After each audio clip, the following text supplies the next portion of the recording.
This video we are going to look how to extract text from any images. So let's get started. So for that we will go to your Google and type your Copyfish. Hit enter and we'll get the extension.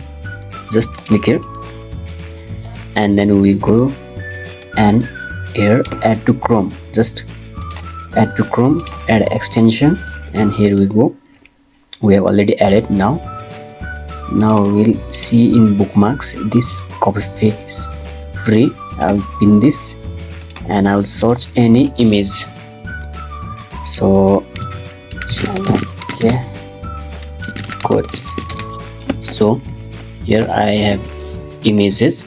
So I want the text from this image. So simply I will just click this extension Copyfish and I will select the range where the text are. Just select it and you will see the text is copied and I can copy it. So I'll just copy this and paste it here, and you can see here I have copied the text from images. So this is the simple way you can get the text from any images. So I hope you found this video helpful. Please subscribe to my channel to get more daily updates.